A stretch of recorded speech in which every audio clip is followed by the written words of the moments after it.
Hey guys, welcome back to my channel for an all new episode recap of today's Days of Our Lives, August 18, 2026. So let's start off with Gwen and JJ.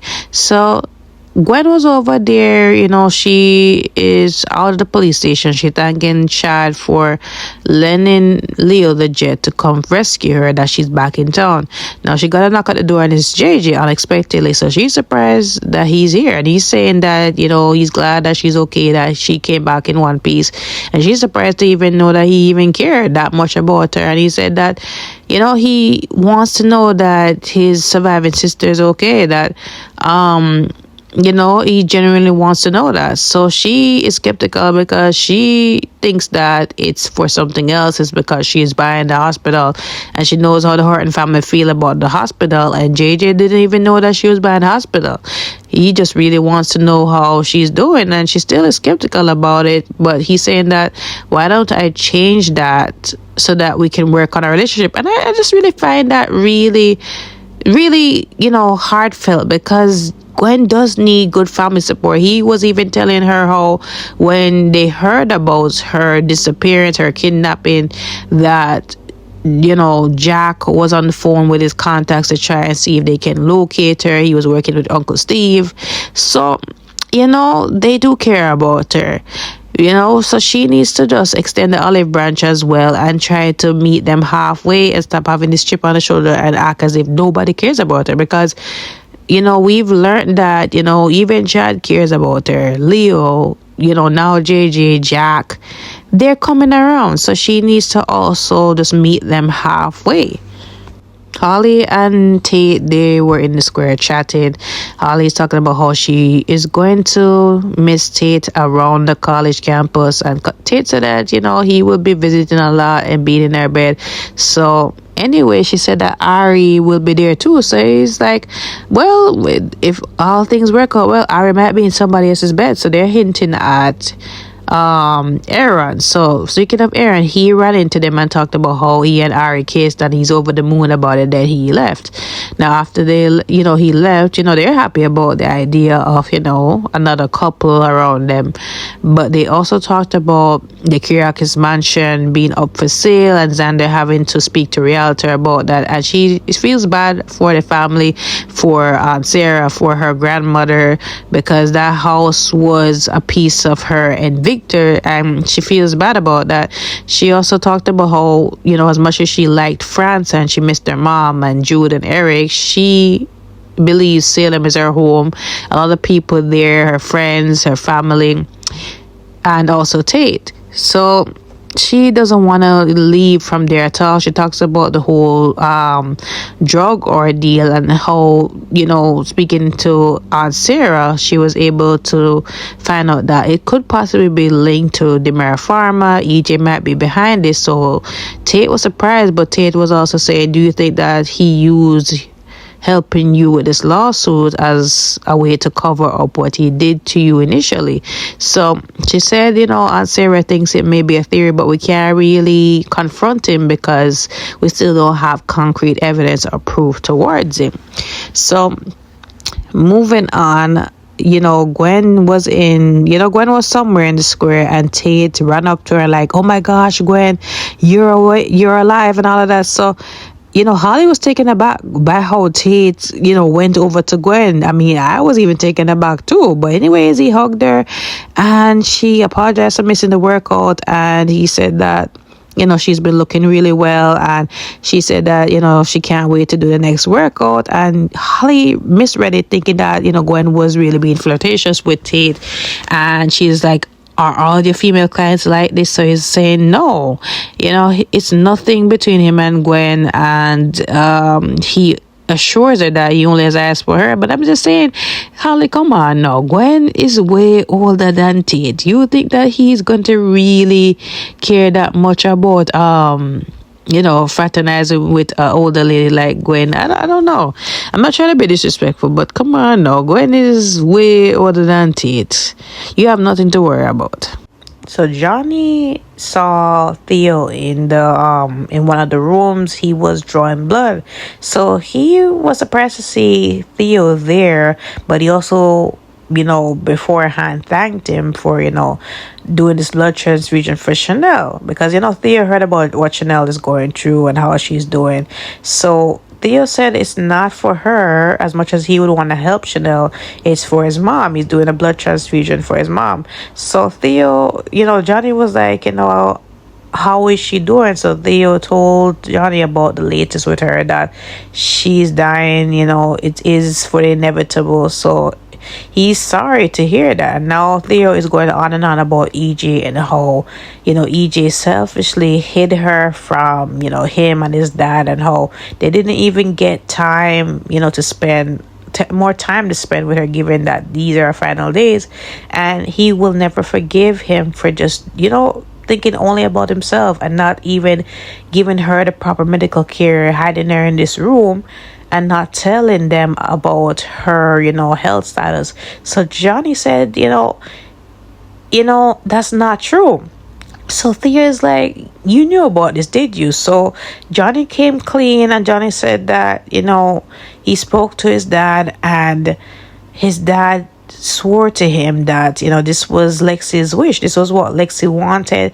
Lexi didn't want to tell neither him nor Abe about what's going on with her, and she wanted to be there.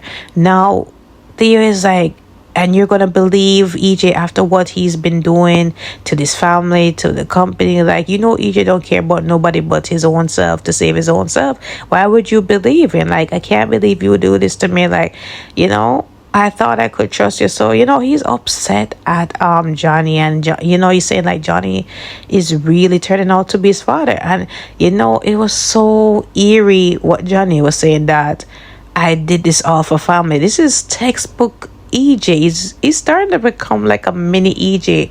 And at this point, Theo was so upset that he called the nurse in and said that he's done drawing his blood. He asked if he could leave, and even though the nurse was saying that he needed to sit there for 10 minutes, he said that, no, I'm good, I just need to leave this room. And he told Johnny before leaving that, I wonder how Chanel is going to take the news after she hears about what you did. Now, he's in there. He's, thinking about everything. And Paulina comes in to give blood as well. So, he asks, how is she doing? So she said that she's hanging in there. But, it seems like something else is on your mind. So he told her about what happened with Theo earlier, and that, his dad convinced him to just keep what's going on with Lexi to himself, to just honor her wish. And Paulina was surprised that he would do that, but he said that again, he was trying to honor her wish. That's what she wanted. So she's like, how do you know that? Did you speak to Lexi yourself? How can you take anything that EJ said at face value? Like, EJ has a history of lying and manipulating, and that he will take anybody that he claims to love and use them to do his bidding. Like, why would you even get sucked up into it? So, as much as Johnny is trying to defend this case and, state the reason, she's saying like, how would Chanel feel? Like, Chanel's worries was that you were gonna be on, marrying into this family, that you're gonna turn out to be like, your family, your father, and just promise me that that's not gonna happen. So he said, yeah, I promise that that's not gonna happen. Like, Chanel is my world. Like, Chanel is who I care about the most. He also was saying something to Theo earlier, now that I remember. Theo asked if there's anything else that he's covering up. Of course, he flashed back to the chloral seal thing, and he did not tell Theo that. He was just telling him that, hey, I'm doing this in the name of family. But boy, Johnny, as Paulina said, Johnny is going on a slippery slope, and it's true, boy. Hate to see it happen to Johnny, but yeah.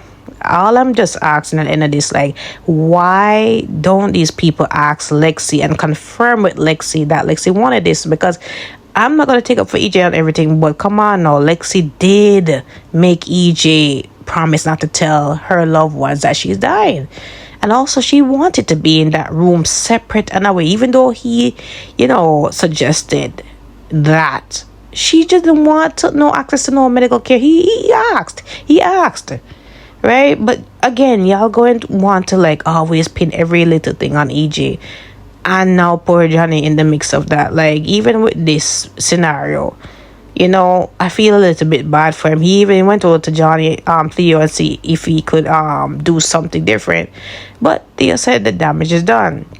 Now, before I get into the scene, Theo also spoke with JJ, and JJ heard about what's going on via Javi, and he also spoke to Theo if there's anything he can do, if he can go in back with him to see his mom.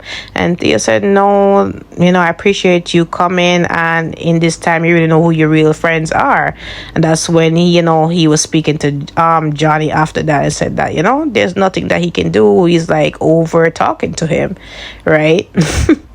Oh boy. Anyways, this whole scene with Aaron, Ari, Julie, and Foster. So Julie and Foster, they are on another date night. They're doing trivia night, but of course Julie had to babysit baby Trey on last notice because of what Chanel is going through now, going in labor. So she tells Foster about that. So Foster is like, can we cancel? Should we do it another day? So she said, no, I'll just have to bring him along.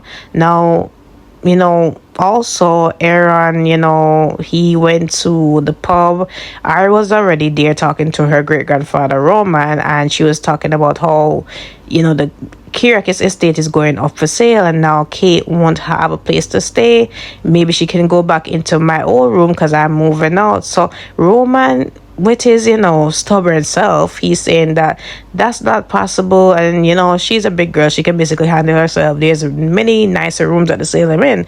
But Ari's saying, but you guys miss each other, and the Salem Inn has everything except you're not there.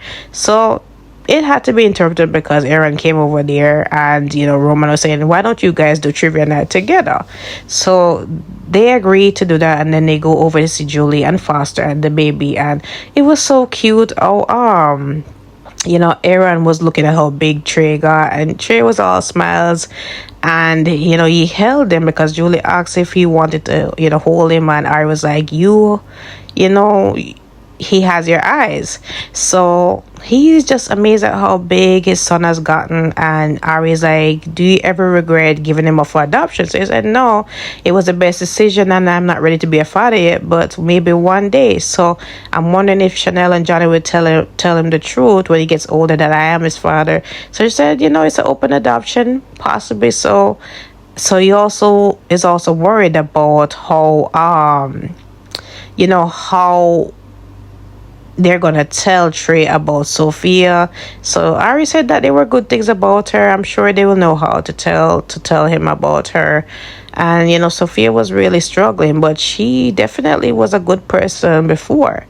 Now they did the trivia night. It was definitely interesting, and to see that Foster won in the end when Roman asked about who was one of the first One Direction band members to go solo. So it was surprising when him and Ari both said Zayn Malik, and Foster ended up being the one that won because he answered first. So Foster and Julie ended up winning, and Ari said that this was good, and Ari and Aaron leave, and they say goodbye to Trey and the couple, and then Foster and Julie go home. So they talked about how the night went, and they also talked about the whole thing with Lexi, and he started to hear about her friend and how death is just really inevitable.